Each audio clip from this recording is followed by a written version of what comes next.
मन रखियो अपने चरणन में। सीता के बिहारी लाल गोपाल मन रखियो अपने चरणन में। मन रखियो अपने चरणन में, तन रखियो श्री वृंदावन में। मन रखियो अपने चरणन में, तन रखियो श्री वृंदावन में। सिरी बाके सिरी बाके सिरी बाके बिहारी लाल गोपाल ब्रह्मा गुरु विष्णु गुरुदेवो महेश्वर गुरुर् साक्षात् परब्रह्म तस्मै श्री गुरुवे नमः। ध्यान मूलम गुरु मूर्ति पूजा मूलम गुरु पदम मंत्र मूलम गुरु वाक्य मोक्ष मूलम गुरु कृपा अखंड। शुरू करेंगे। ओम श्री उमा महेश्वराभ्याम नमः। ओम श्री लक्ष्मी नारायणाभ्याम नमः। ओम श्री वाणीन्द्रभ्याम नमः। ओम श्री सचिव पुरंदराभ्याम नमः। ओम श्री देवताभ्यो नमः। ओम श्री वासुदेवताभ्यो नमः। ओम सर्वेभ्यो देवेभ्यो नमः। ओम सर्वेभ्यो तीर्थेभ्यो नमः। ओम सर्वेभ्यो नदीभ्यो नमः। ओम सर्वेभ्यो ऋषिभ्यो नमः। ओम सर्वेभ्यो ब्राह्मणेभ्यो नमः। ओम श्री एकदम प्रधान देवताभ्यो नमः। लो बेटा चावल मेरे को आप लास्ट में छोड़ देना। देवताओं का आह्वान करेंगे। ओंकार भगवान का ध्यान करेंगे। ओंकार बिंदु संयुक्त नित्यम ध्यानती योगी ने कामदम मोक्षदम च ओंकाराय नमो नमः। ओम श्री ओंकार देवताभ्यो नमः। ब्रह्मा जी का ध्यान करेंगे। केशवम पुंडरीकाक्षम माधवम रुक्मणी सहितम देवम श्री विष्णवे नमः। माँ लक्ष्मी का ध्यान करेंगे। शिव सागर समुदाम शरीरे विष्णु माश्रिताम यजमान हितार्थाय श्री लक्ष्मी नमः। अष्टलक्ष्मी का पूजन करेंगे। ओम श्री आद्य लक्ष्मी नमः। ओम श्री विद्या लक्ष्मी नमः। ओम श्री अमृत लक्ष्मी नमः। ओम श्री सत्य लक्ष्मी नमः। ओम श्री सौभाग्य लक्ष्मी नमः। ओम श्री काम लक्ष्मी नमः। ओम श्री योग लक्ष्मी नमः। वाय च सिद्धराय च ओम मृत्युंजय रुद्राय नीलकंठाय संभवे अमृतेशाय सर्वाय महादेवाय ते नमः। ओम श्री शाम सदा शिवाय नमः। पुष्टि साधन कुल देवता दो विनायकम पुष्टि मात्र के ओम श्री षोडश मात्र के वेद में देखिए हनुमान जी का ध्यान करेंगे जी। श्री हनुमान जी के 12 नाम। अंतरिक्ष में सदा पूर्व में शंकर प्राण वल्लभे ज्ञान वैराग्य सिद्ध्यर्थम भिक्षाम देहि च पार्वती माता च पार्वती देवी पिता देवो महेश्वर बांधवासु भक्त सब देशो भुवनेन्द्रम। विघ्नेश्वराय वरदाय सुरे प्रियाय लंबोदराय सकलाय जगदिताय नागाननाय सुरप्रिय अग्नि विभूषिताय गौरी सुताय गणनाथ नमो नमस्ते। बोलिए गणेश भगवान की जय। कलसम पर पूज्यते। ओम अपांपते वरुणाय नमः। बोलिए वरुण भगवान की जय। पवित्रम पावनासनम आभ्राम अर्थे लक्ष्मी तिष्ठतु सर्वदा।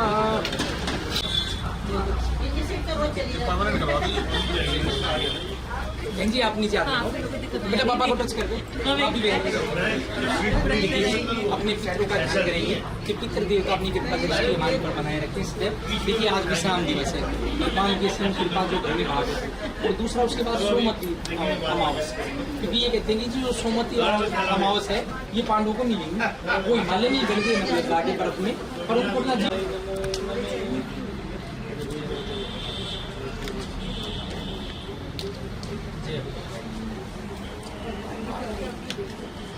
नमो ब्राह्मण देवाय गो ब्राह्मणाय जगद्धाय कृष्णाय गोविंदाय नमो नमः।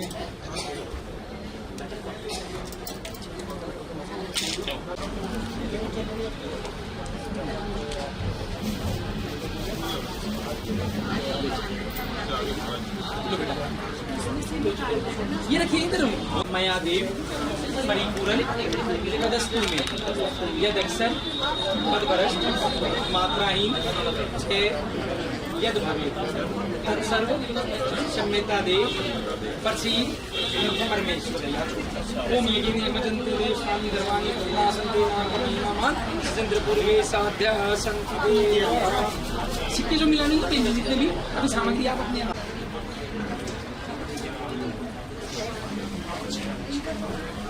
रखे सिक्के इसमें।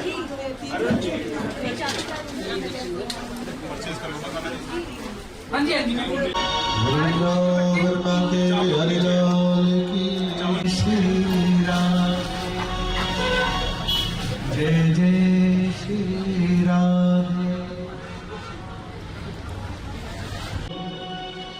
वंदना करते हुए प्रार्थना करते हुए सभी लोग श्रीमद् भागवत कथा के विश्राम दिवस में प्रवेश करेंगे।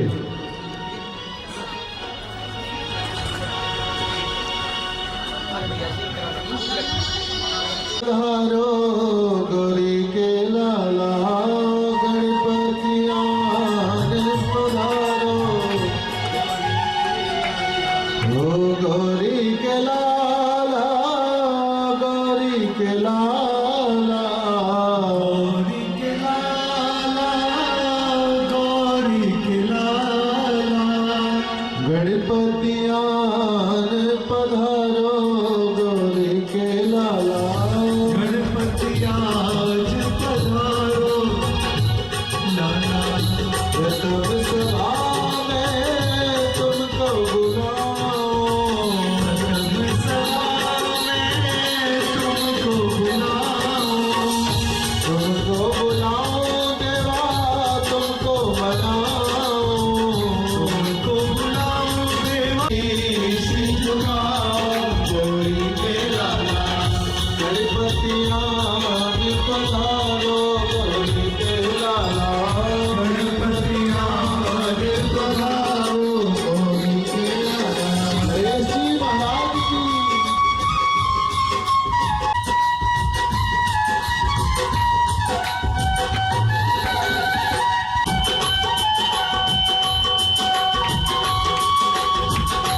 ओम धूप में आरती, ओम धूप में आरती, भगवती का भोग लगाओ गौरी के लाला लाला गणपति आज पधारो गौरी के लाला। गणेश जी महाराज की।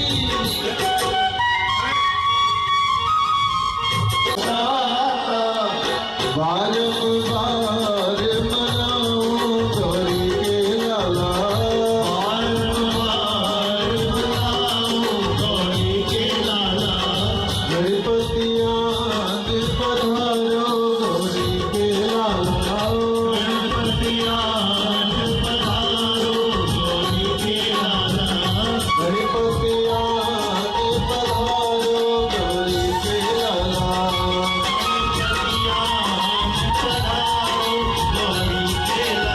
ओ गणपति आने पधारो गौरी के लाला। और गणेश जी महाराज की जय।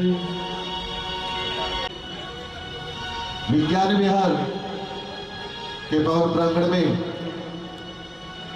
सो जहां तक भी हमारी आवाज आप लोगों तक पहुंच रही है, अति शीघ्र ही अपने अपने गृह कार्यों को विराम देते हुए और कथा स्थल तक पहुंचे और हमारे परम पूज्य व्यास जी के मुखारबिंदों से शुभ धूरवाणी से विश्राम दिवस की कथा का स्वागत करके अपने मानव जीवन को कृतार्थ करें। प्रभा के बिहारी लाल की जय। श्री गुरुचार वरनौर गोबर विमल जस जो दायक फलचार, बुद्धहीन तनुजार के सिमरो पवन कुमार, बल बुद्धि विद्या दो मई हरो कलेश विकार। जय हनुमान ज्ञान गुण सागर, जय कपीस त्यों लोक उजागर। रामदूत अतुलित बल धामा, अंजन पुत्र पवन सुत नामा। महावीर विक्रम बजरंगी, कुमति निवार सुमति के संगी। कंचन वरण विराज सुबेसा, कानन कुंडल कुंचित केसा। हाथ वज्र और ध्वजा विराजे, काले मूंछ जने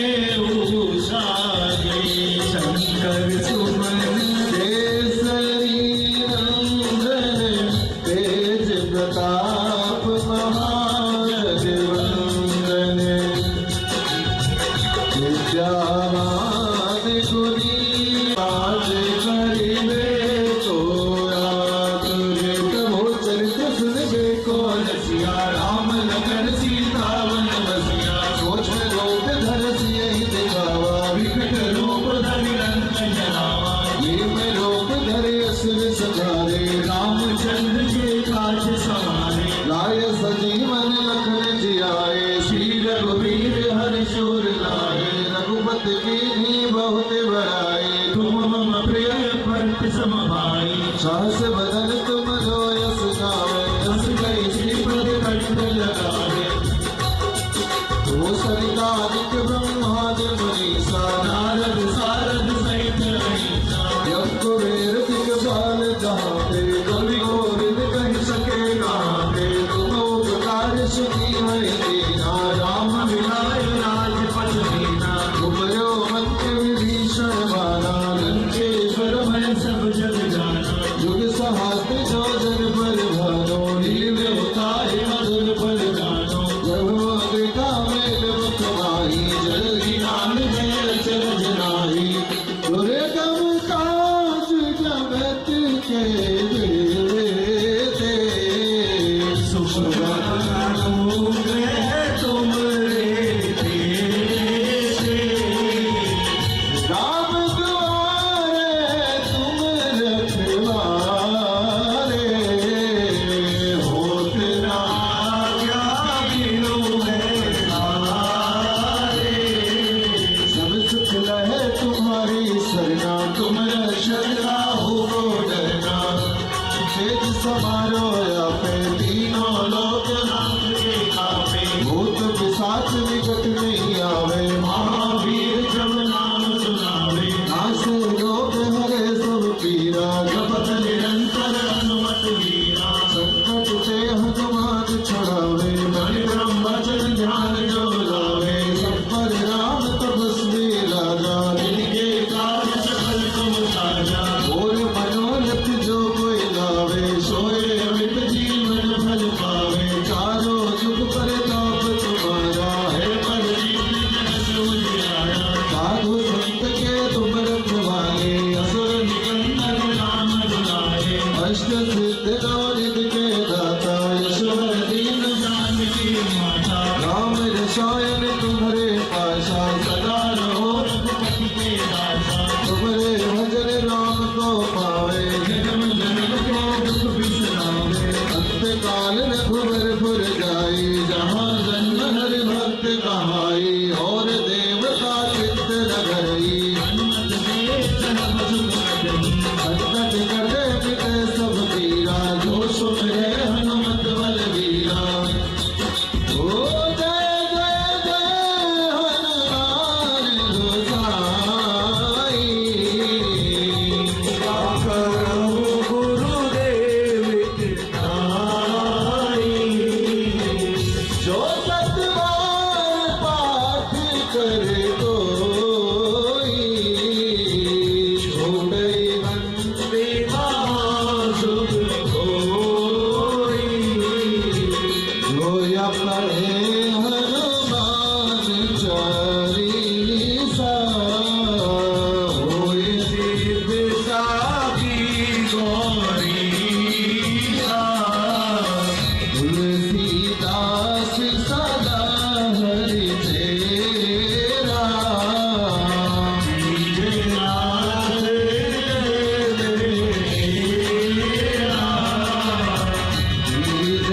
नाथ हृदय ममरेरा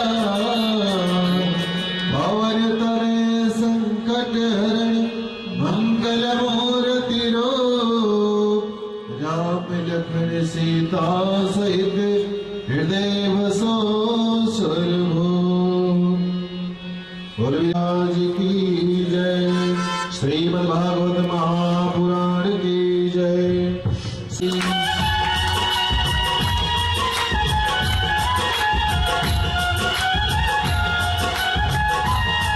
श्री भागवत भगवान की है आरती पापियों को पाप से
कराने वाला, ये सांची गीत पावन पुनीत पापों को मिटाने वाला, हरि दर्श कराने वाला।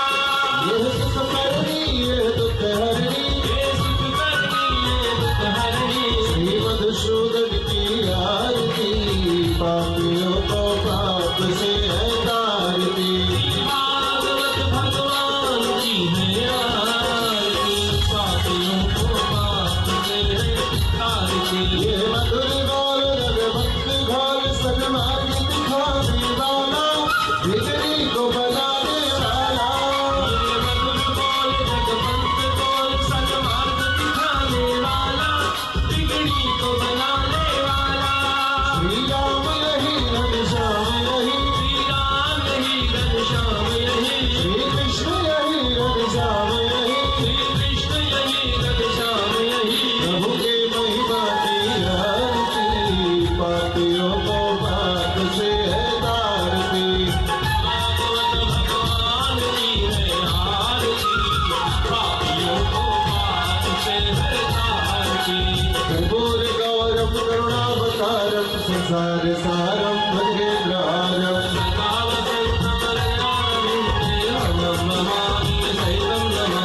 त्वमेव माता च पिता त्वमेव, त्वमेव बन्धु च सखा त्वमेव,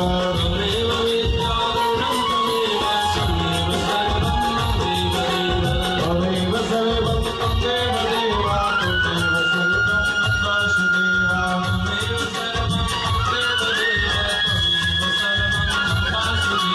हरे राम राम राम हरे हरे, हरे कृष्ण कृष्ण कृष्ण हरे हरे, राम राम राम हरे हरे, हरे कृष्ण कृष्ण कृष्ण हरे हरे,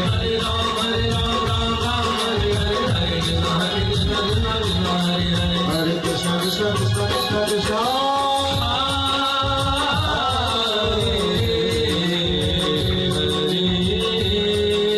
नमामि विघ्नेश्वर पाद पंकजम, मृत्युंजयाय रुद्राय नीलकंठाय शंभवे, अमृतेशाय शर्वाय महादेवाय ते नमः। श्वेते वृषे समारूढ़ा श्वेतांबरधरा शुचिः, महागौरी शुभं दद्दान्मादे प्रमोददा। राम रामेति रामेति रमे रामे मनोरमे, सहस्रनाम ते तुल्यं राम नाम वरानने। मनोजवं मारुतुल्यवेगं जितेन्द्रियं बुद्धिमतां वरिष्ठं, वातात्मजं वानरयूथमुख्यं, श्रीरामदूतं शरणं प्रपद्ये। नत्वा सरस्वती देवी शुद्धां पुण्यां करोम्यहं, पाणिनीये प्रवेशाय लघु सिद्धांत कौमुदी। यत्र योगेश्वरे कृष्णो यत्र पार्थो धनुर्धर, तत्र श्री विजयो भूति ध्रुवानीति मतिर्मम। श्री राम जय जय राम, श्री राम जय जय राम, श्री राम जय जय राम, श्री राम जय जय राम जय जय राम, श्री राम जय जय राम। श्री राम जय जय राम, श्री राम जय जय राम, श्री राम जय जय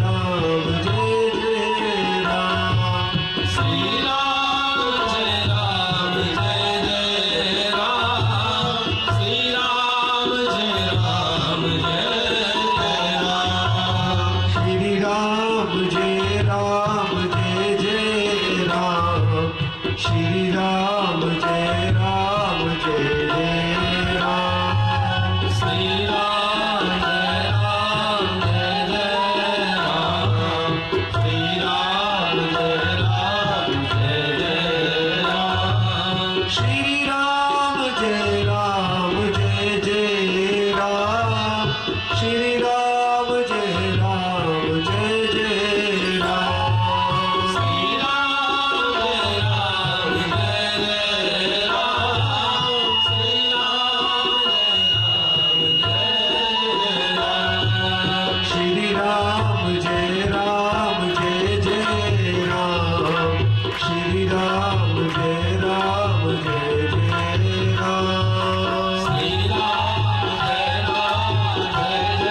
परमपिता परमात्मा की असीम कृपा से संगीत में श्रीमद् भागवत कथा का सुंदर आयोजन किया जा रहा है। आज कथा का विश्राम दिवस, आज का शुभ दिन सोमवती अमावस्या। परमात्मा की असीम कृपा की वर्ष में केवल 1-2 बार सोमवती अमावस्या पड़ती है, लेकिन सोमवती अमावस्या के दिन विज्ञान विहार में आप लोगों के बीच भागवत कथा कहने का सौभाग्य मिल रहा है। ये परमात्मा की बहुत असीम कृपा है हमारे ऊपर भी और आपके ऊपर भी, क्योंकि इस दिन भागवत जी का अनुष्ठान करने से परमात्मा की जीवन में कृपा बरसती।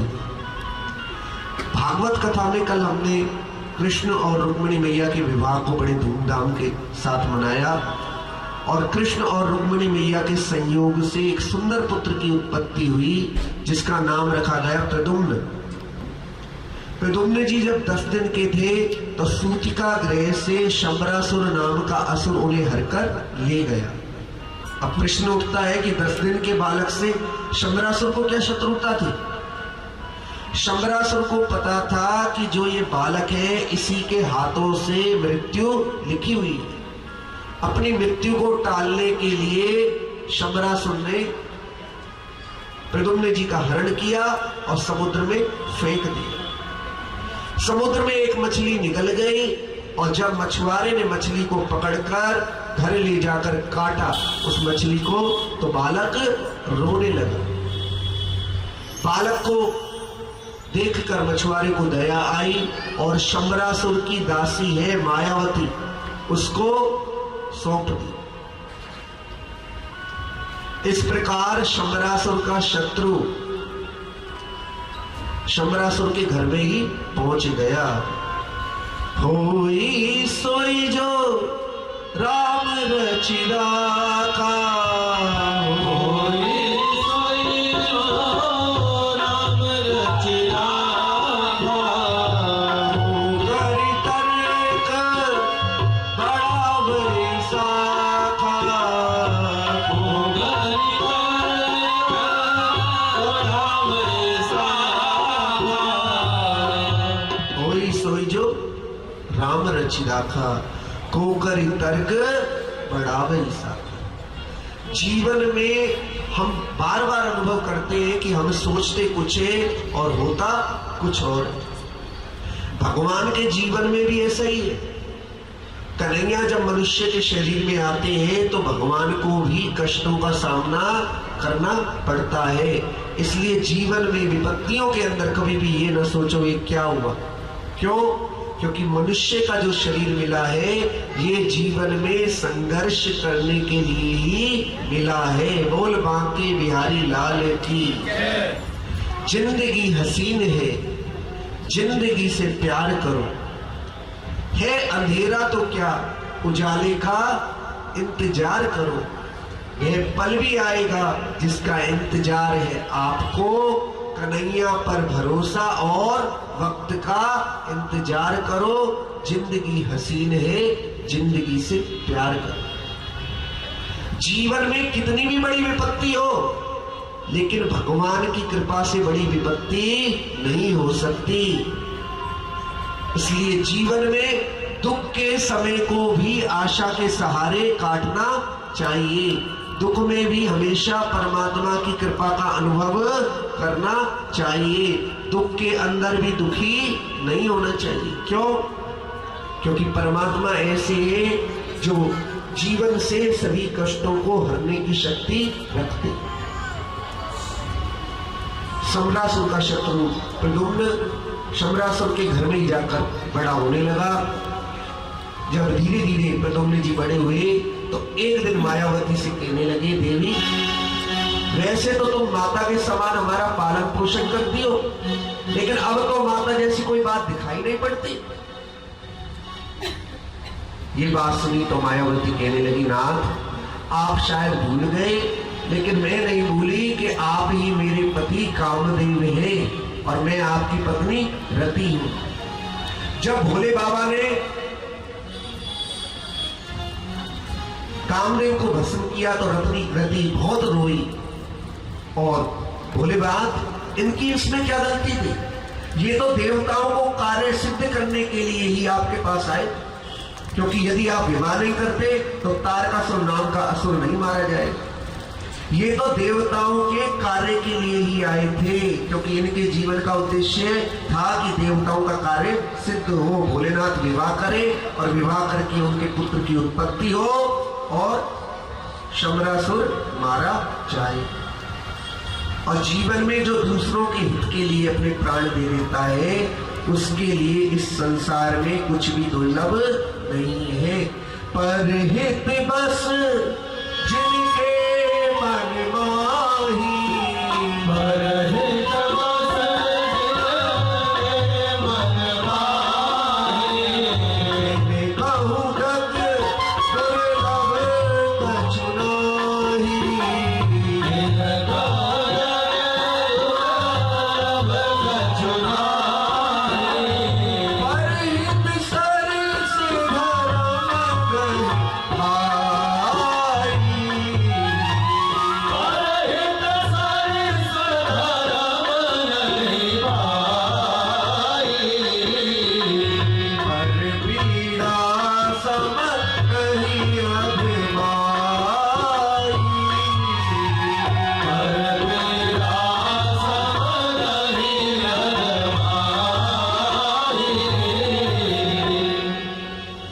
परहित सरिस धर्म नहीं भाई, पर पीड़ा सम नहीं अजमाई। जीवन में दूसरों के हित के कार्य करने के बराबर दूसरा पुण्य नहीं। जिंदगी में ऐसे ऐसे अभावग्रस्त जीव है जिन्हें न माता न पिता और जैसे तैसे करके गुजारा हो। जहां पर भी आप सामर्थ्यवान हो वहां पर ऐसे लोगों की सहायता कीजिए, क्योंकि जीवन में अच्छाई लौट कर आती है। एक बार रतन टाटा के पास एक उनके मित्र आए, कहने लगे, टाटा इतना कमाते हो, कुछ दान पुण्य भी कर लिया करो। रतन टाटा हंसने लगे, क्या करना है बताओ? कि एक विकलांग बच्चों का आश्रम है, वहां पर 200 व्हील चेयर बनी भिजवा दो बच्चों के लिए, बेचारे बड़े दुखी रहते। टाटा के लिए कौन सी बड़ी बात थी 200 व्हील चेयर? एक फोन किया और व्हील चेयर पहुंच गई वहां पर। जब मित्र आए और कहने लगे एक बार चलो तो सही, टाटा ने मना किया। रतन टाटा ने, मेरे पास समय की दिक्कत है, मैं नहीं जा पाऊंगा। उन्होंने कहा नहीं, चलना पड़ेगा। बचपन के मित्र थे, हाथ पकड़कर जबरदस्ती ले गए, मना न कर सकी रतन टाटा। और जब पहुंचे वहां पर छोटे छोटे बच्चे व्हील चेयरों पर बैठकर और खूब हॉल में घूम रहे थे। रतन टाटा उनके बीच में गए, बच्चों को देखकर उन्हें बड़ा अंदर से सुकून मिला। एक छोटे बच्चे ने रतन टाटा का हाथ पकड़ लिया। जब हाथ पकड़ा तो रतन टाटा ने पूछा, बेटा तुम्हें कुछ और भी चाहिए क्या? तो बच्चा कहने लगा, सर मुझे कुछ और नहीं चाहिए, लेकिन मैं आपके चेहरे को ध्यान से देखना चाहता हूं, जिससे स्वर्ग में आपसे जब मिलूं तो फिर से थैंक यू कह सकूं। जीवन में किसी के चेहरे पर अगर मुस्कुराहट ला सकते हो तो जरूर लेकर आओ। क्यों? क्योंकि ये जीवन की कोई गारंटी नहीं है। जिसकी कोई गारंटी नहीं उसका नाम जिंदगी है, और जिसकी फुल गारंटी है उसका नाम मृत्यु है। इसलिए मृत्यु आने से पहले ही ऐसे कार्य कर लो कि जीवन में बाद में पछताना ना पड़े। जीवन में हमेशा आप दूसरों के चेहरे पर मुस्कुराहट लाने की कोशिश करें, लेकिन ऐसी राधा रानी की इच्छा हुई कि सड़कों पर से लोग लाने लगे, गुरुजी आपके यहाँ बड़ी अच्छी सेवा होती है, हमने देखा, अब गौ माता को आप लो सेवा करो। प्रभु हमारे पास व्यवस्था नहीं है, जगह भी हमारे पास नहीं है। नहीं, हम आपके साथ है, करनी पड़ेगी व्यवस्था। तो किराए की जगह पर लेते रहे। आज लगभग 550 गौ माता है, जिनमें से दूध देने वाली तो नाम मात्र की है। जो दूध नहीं देती वो गौ माता हमारे पास आती है, लेकिन कौन कर रहा है? हम कर रहे हैं? नहीं, ये कार्य तो परमात्मा हमसे करवा रहे हैं, क्योंकि अगर हम नहीं करेंगे तो कोई दूसरा करेगा। लेकिन ये हमारा सौभाग्य है कि भगवान ने ये सौभाग्य हमें दे दिया है। इसलिए जीवन में एक बात को ध्यान रखिए कि जहां पर जिस रूप में भी समाज के लोगों को आप हेल्प कर सकते हैं, सहायता कर सकते हैं, तो सहायता जरूर करनी चाहिए। बोल बांके बिहारी लाल की। जब कामदेव ने अपना शरीर त्यागा भोलेनाथ के क्रोध के कारण, तो देवताओं का कार्य बनाने के लिए ही कामदेव का जन्म कृष्ण के पुत्र के रूप में आ गया। भगवान के घर में पहुंच गए पुत्र बनकर। कितना बड़ा सौभाग्य। जीवन में की गई अच्छाई लौटकर आती है। भला करोगे, भला का उल्टा क्या होता है? क्या होता है? भला। सीधा सीधा भला करोगे तो लाभ लौटकर आपके जीवन में आएगा। रति कहने लगी मायावती कि हे नाथ, जिसको आप अपना मित्र समझ रहे हो वह शंबरासुर तो आपका शत्रु है, इसलिए आप इसका वध कीजिए। प्रद्युम्न जी ने शंबरासुर का वध किया, और जब पहुंचे द्वारका में रुक्मिणी मैया देखकर कहने लगी कि आज मेरा प्रद्युम्न होता तो इतना ही बड़ा होता। कन्हैया कहने लगे प्रद्युम्न होता नहीं, प्रद्युम्न ही है, ये तुम्हारा पुत्र प्रद्युम्न ही। और प्रद्युम्न को हृदय से लगा लिया। जिसकी छोटी से छोटी चीज भी खो जाए और वो मिल जाए, लेकिन अगर पुत्र जैसा कोई मिल जाए तो फिर उसकी खुशी का कोई ठिकाना नहीं रहेगा। क्योंकि जीवन में पुत्र किसको कहते हैं? जो पुत्र नाम के नरक से तार दे उसे कहते हैं पुत्र। एक नरक होता है जिसका नाम होता है पुत्र। पुत्र नाम के नरक से जो तार दे उसी को पुत्र कहते हैं। पिता की आत्मा होती है पुत्र। जब अपने पुत्र को देखा तो रुक्मिणी मैया ने हृदय से लगा लिया। अब आदि कथा है मरकत मणि की चोरी की कथा। ये वृंदावन में इस कथा को सुनने के लिए दूर दूर से लोग आते थे, क्योंकि ये भागवत की ऐसी कथा है कि इस कथा को सुनने के प्रभाव से जीवन में यदि कभी संकट आते भी है तो इस कथा को सुनने के प्रभाव से जीवन से संकट दूर हो जाते हैं। जीवन में कष्ट आएंगे लेकिन जीवन से कष्ट दूर हो जाएंगे। जीवन में कष्ट टिक नहीं सकते। किसी के घर में कोर्ट केस चल रहा हो, किसी के घर में पुलिस केस लग गया हो, कैसी भी परेशानी हो, लेकिन दशम स्कंद उत्तरार्ध की ये कथा बहुत ध्यान से सुननी चाहिए। इस कथा को सुनने के प्रभाव से जीवन में जीवन में भगवान की सदैव कृपा बरसती रहती है।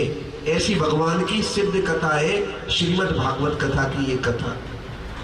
इसलिए अब जो कथा कह रहे हैं, मन कहीं पर भी भटक रहा हो, जीवन में ये जरूरी नहीं कि इस कथा को सुनने का अवसर फिर दोबारा मिल जाए जीवन में। इसलिए जो है आज ही कर लो। कोरोना में कितने लोग चले गए, मौका भी नहीं मिला। लोगों के सूटकेस डॉक्टरों की टेबल पर रखे रह गए। बचा लो किसी भी तरह, पैसे और बताओ कितना और चाहिए तो, लेकिन बचा नहीं पाए डॉक्टर।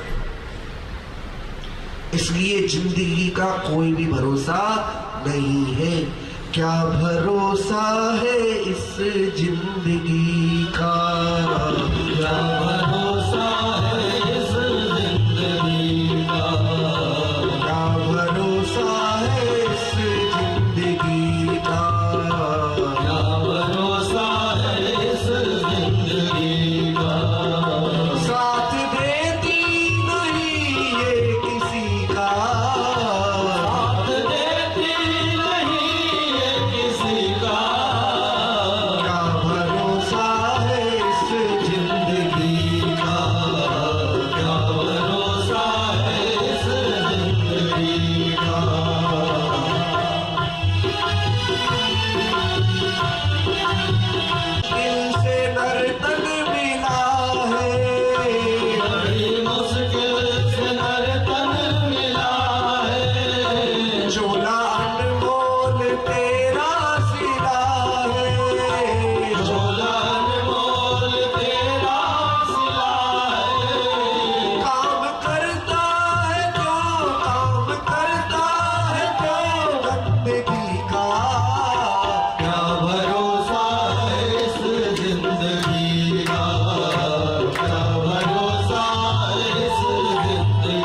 जीवन में शुभ कार्य को करने में देर नहीं करनी चाहिए।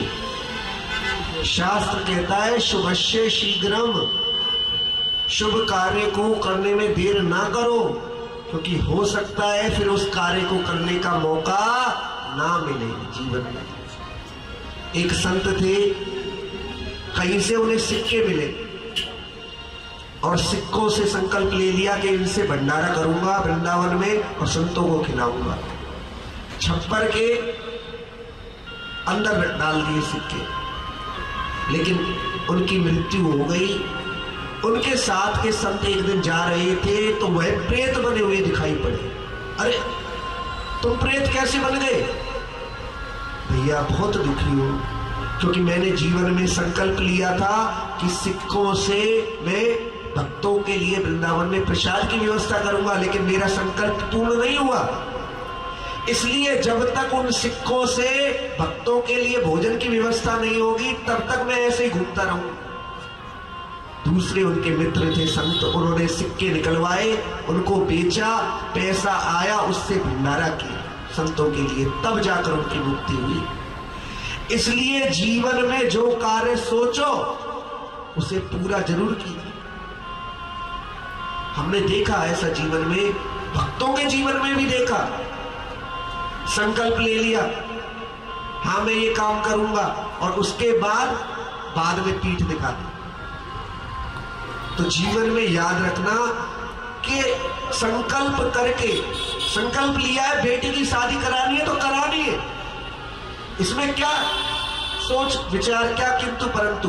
अगर संकल्प लिया किसी गरीब व्यक्ति के लिए कमरा बनवाना है तो बनवाना है, कोई सोच विचार नहीं कैसे होगा, क्या होगा, धन कम होगा ज्यादा होगा, कोई विचार नहीं। जो संकल्प लो उसको पूरा कीजिए, क्योंकि अगर संकल्प ले लिया और पूरा नहीं किया तो वो तो संकल्प आपका कभी ना कभी आपको पूरा करना पड़ेगा। इसे जीवन में करना पड़ेगा या अगले जीवन में करना पड़ेगा, करना तो पड़ेगा, क्योंकि संकल्प भी आपका ही था। और संकल्प को पूरा किए बिना सिद्धि नहीं होती, जीवन में मुक्ति नहीं होती।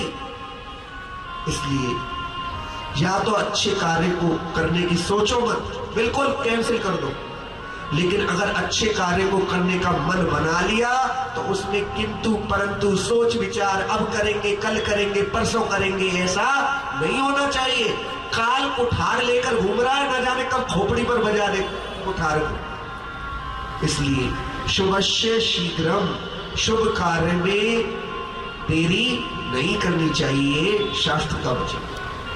एक शब्द भी इधर उधर ना छूटे। आपका बहुत सिद्ध कथा है, इस कथा को सुनने का बहुत ज्यादा जीवन में प्रभाव पड़ता है, बहुत भगवान की कृपा मिलती है। मरकतमणि की चोरी की कथा।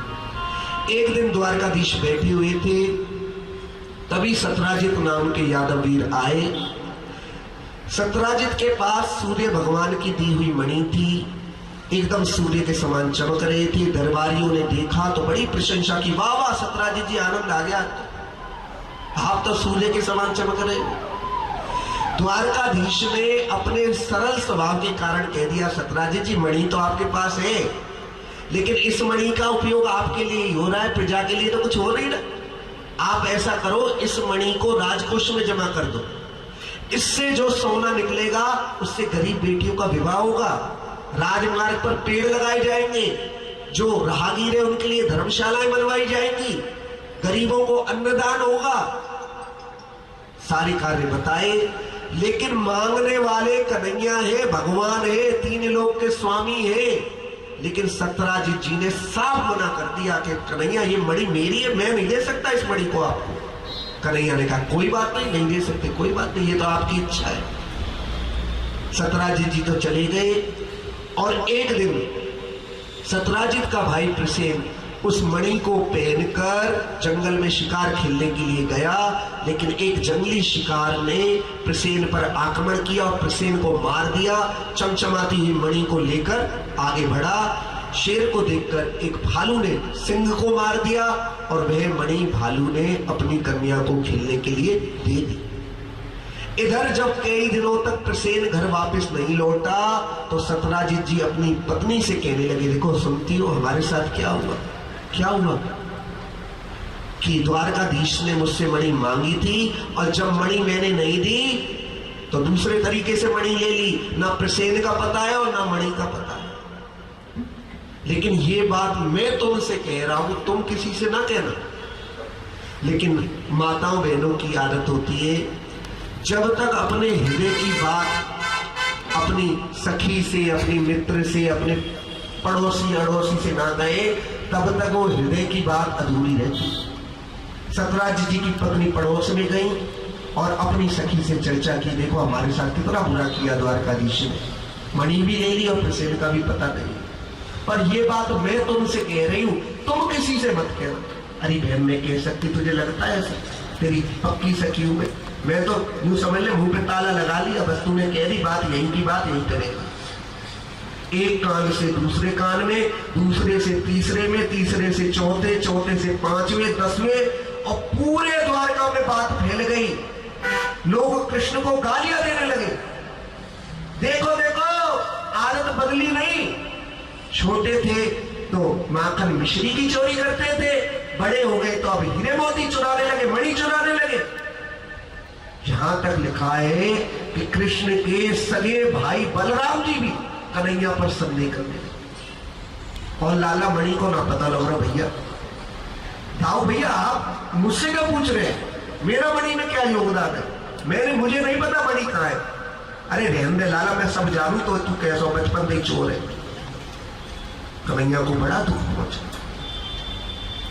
कि मणि, मेरी गलती सिर्फ इतनी थी कि मणि के विषय में मैंने ये कह दिया इसको दान कर दो, इसीलिए लोग मुझे चोर समझ रहे हैं। कोई बाइक हो खड़ी है और हमने कह दिया किसी से कि भाई ये बाइक तुम्हारे यहाँ पर खड़ी रहती है, इसको कहीं दे दो, काम आएगी किसी के। और वो बाइक चोरी हो गई कि जी आचार्य जी ने लिए, इन्होंने यही घूर घूर कर देख रहे थे उस बाइक को, इनका ही काम है। तो क्या बाइक के बारे में बात करने से हम चोर हो गए? अब वो संयोग की बात है, कोई और उठा कर ले गया, नाम हमारा आ गया कि जी इनका ही मन चल रहा था उस बाइक पे, इन्होंने लिए। कन्हैया को बड़ा दुख पहुंचा। ये धन दौलत होती है ना, इसमें ऐसा होता है कि भाई भाई में दरार आ जाती है, सगे भाइयों में दरार आ जाती है। धन दौलत का विषय ऐसा होता है। कहां बलराम जी और कहां कन्हैया, दोनों भाई हैं, लेकिन धन के पीछे बलराम जी भी कन्हैया पर संदेह करते हैं। चोरी का पता लगाने का निश्चय किया। मणि कहां गई, किसने चोरी की? कन्हैया कुछ विश्वास पात्र साथियों को लेकर पहुंचे। देखा तो प्रसेन मरा पड़ा हुआ था और प्रसेन के आगे एक शेर मरा पड़ा हुआ था, उसके आगे भालू के निशान देखे। और जैसे ही गुफा में घुसे, पीछे से किसी भालू ने आक्रमण कर दिया। और ये भालू कौन है? जामवंत। कौन है भालू? जामवंत। कौन से जामवंत? राम जी के अवतार वाले जामवंत के वचन सुहाए, जामवंत वचन सुहाए, सुनी हनुमंत हृदय अति भाए, सुनी हनुमंत हृदय अति भाए। जामवंत के वचन सुनाए। एक दिन राम जी बैठे हुए थे, जामवंत जी पहुंचे, कहने लगे प्रभु एक बात कहूं। राम जी ने कहा हाँ बताइए क्या कहना चाहते हैं। कि पूरी रावण की सेना में एक भी ऐसा योद्धा नहीं था जो हमसे युद्ध कर सकता, और यदि प्रभु मैं रावण को मार देता तो आप क्या करते? इसलिए आज भी ना हाथों में लड़ने के लिए खुजली चलती है। राम जी समझ गए, कहने लगे देखो स्वामी और सेवक का युद्ध हो, ये मर्यादा के बिल्कुल विरुद्ध है, लेकिन कृष्ण के अवतार में तुम्हारे हाथों की खुजली को हम जरूर दूर करेंगे। और आज कृष्ण के अवतार में जामवंत जी को ऐसे मुक्के मारे कि जामवंत जी की नस नस ढीली हो गई। बस बस बस प्रभु मैं समझ गया, आप ही तो मेरे राम हो। कन्हैया कहने लगे समझ गई तो बहुत अच्छी बात है, लेकिन ये मणि हमें दे दो, बहुत उपद्रव हो रहा है इस मणि के पीछे द्वारका में, लोग हमें ही समझ रहे हैं कि हमने मणि को चोरी की है। जामवंत जी कहने लगे प्रभु ये मणि तो मैंने अपनी कन्या जामवती को खेलने के लिए दे दी, और कन्या का धन पिता कभी भी नहीं लेता। आप ऐसा करो, जामवती से विवाह कर लो और दहेज में मुझसे मणि ले लो। कन्हैया कहने लगे जैसी आपकी इच्छा। और इस प्रकार जब जामवंत जी की पुत्री जामवती से विवाह करके कन्हैया मणि के साथ द्वारका लौटे और सभा के अंदर बुलाकर सत्राजित जी को मणि सौंपी। देखो आप हम पर झूठा आरोप लगा रहे थे, ये मणि ऐसे ऐसे मिली हमें। तो जो लोग कल तक कन्हैया को चोर कह रहे थे उनकी भाषा बदल गई। हम तो पहले ही कहते थे द्वारकाधीश के यहाँ किस चीज की कमी है। इस दुष्ट सत्राजित को शर्म भी नहीं आई, द्वारकाधीश को झूठी चोरी लगा दी इस दुष्ट ने। और गालियां किसको पड़ने लगी? सत्राजित जी को। अब सत्राजित जी को इतनी गालियां दी द्वारका के लोगों ने कि सत्राजित जी का घर से निकलना भी मुश्किल हो गया। एक दिन सत्राजित जी रोते रोते द्वारकाधीश के पास पहुंचे। कन्हैया ने कहा अब तो खुश रहा करो, मणि मिल गई आपकी, अब क्यों दुखी हो? प्रभु आपसे कुछ कहना है। हाँ कहो। कि लोग मुझे गालियां देते हैं, आप ऐसा करो कि मेरी पुत्री सत्यभामा के साथ विवाह कर लो और जब मैं आपका ससुर बन जाऊंगा तो लोग मुझे गाली नहीं देंगे कि ये ससुर जी तो है, द्वारकाधीश जी तो है, इसलिए भैया गाली मत दो इनको। कन्हैया ने कहा जैसी आपकी इच्छा। इस प्रकार कन्हैया का विवाह सत्राजित की पुत्री सत्यभामा के साथ हुआ। सत्यभामा को अपने रूप का बड़ा अभिमान, और मेरे जैसा सुंदर कोई नहीं। एक बार कन्हैया ने अभिमान को दूर भी किया था। सत्यभामा को एक दिन कह दिया सत्यभामा ने, कन्हैया ऐसा सीता जी में क्या था कि राम के अवतार में आप पीछे पीछे घूमते फिरे होते। अब कन्हैया तो चुप हो गए। हनुमान जी को याद किया। चक्र को अभिमान ये कि प्रभु मेरे द्वारा ही राक्षसों का वध करते हैं, और गरुड़ जी को अभिमान ये कि मैं ना हूं तो भगवान पहुंच ही नहीं सकते कहीं पर। भगवान ने हनुमान जी को याद किया और समाचार पहुंचा द्वारका में कि एक बंदर बड़ा उत्पात मचा रहा है। कहा गरुड़ जी को जाओ उस बंदर को पकड़ कर लेकर आओ। जामवंत जी की पुत्री जामवती है, उनको अभिमान नहीं है, लेकिन सत्यभामा को भी बहुत अभिमान है। जाओ बंदर को पकड़ कर लेकर आओ। जैसे ही आदेश दिया गरुड़ जी गए। हनुमान जी पहले तो खेलते रहे, इस पर जब ज्यादा उत्पात मचाया तो गरुड़ जी को उठाकर ऐसा पटका के जब द्वारका में जाकर गिरे तो बेहोश हो गए। चक्र आया, मैं बताता हूं उन्हें। चक्र को पहले तो खिलाते रहे ऐसे ऐसे करके, फिर जब ज्यादा हो किया तो चक्र को पकड़कर मुख में ही रख लिया और टेढ़ा मेढ़ा हो गया चक्र। कूदते फांदते पहुंच गए और कन्हैया कहने लगे सत्यभामा से, देखो तुम सीता का रूप धारण कर लो, हनुमान आ रहे हैं, मैं राम बन जाता हूं, तुम सीता बन जाओ।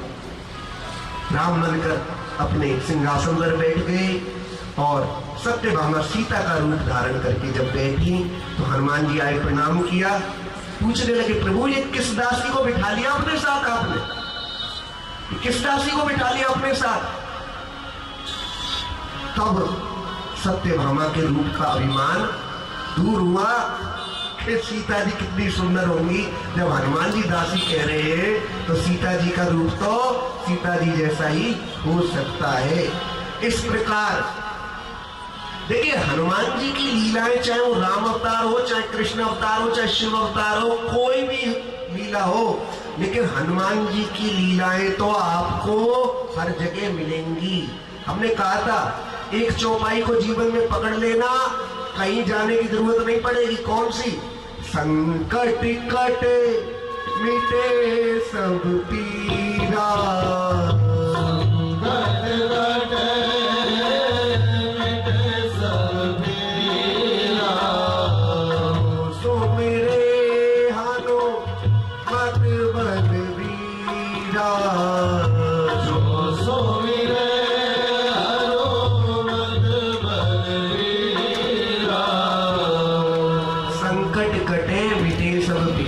जो सुमरे हनुमत बलवीरा। जीवन में जो सरल उपाय होते हैं ना, वो लोगों का ध्यान उस तरफ नहीं जाता। वृंदावन में पंडित जी थे, ऐसे उपाय बताते थे कि 1 महीने तक तो लोग सामान इकट्ठा करते रहते थे बाजार में जा जाकर। 1 महीने तक सामान इकट्ठा, अगर उन पंडित जी ने बता दिया उपाय तो 1 महीने से पहले सामान इकट्ठा नहीं हो सकता, ऐसे ऐसे सामान बताते थे। हमने पूछा एक दिन, पंडित जी आप ऐसे ऐसे उपाय बता देते हो, लोगों को कष्ट होता है, भगवान के नाम का उपाय बताओ, गौ सेवा का उपाय बताइए आप, ये इतने इतने जटिल उपाय आप बताते हो, लोगों को कितना कष्ट होता है। कहने लगे आप समझते नहीं हो, लोगों की इस कलयुग में बुद्धि उल्टी है। अगर मैं सरल उपाय बताऊंगा ना तो कहीं दूसरी जगह जाकर अपनी गर्दन कटवाएंगे, इसलिए ऐसे उपाय बताता हूं कि 1 महीने तक सामान इकट्ठा करते हैं और फिर कहते पंडित जी बड़े जोरदार है भाई। ऐसा उपाय बताया कि सामान ही नहीं मिलता इनके उपाय का। तो जो सरल उपाय होता है ना उसकी तरफ लोग ध्यान नहीं देते, जबकि जीवन में कैसा भी संकट है बस मन ही मन जाप करते रहो, संकट कटे मिटे सब पीरा जो सुमरे हनुमत बलवीर, संकट कटे मिटे सब पीरा जो सुमरे हनुमत बलवीरा। तो सारे संकटों की जड़ को ही हनुमान जी उखाड़ कर फेंक देंगे। जिस घर में हनुमान जी का पर्वत लेकर फोटो लगाया जाता है उस घर में पर्वत जैसी समस्याएं भी बजरंग बली के इस रूप के दर्शन करने से, एक हाथ में हनुमान जी के पर्वत हो और एक हाथ में गदा हो।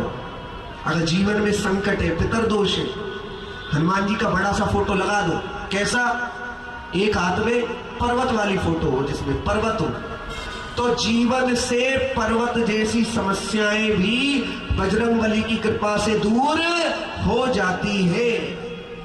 करके देखना इसका,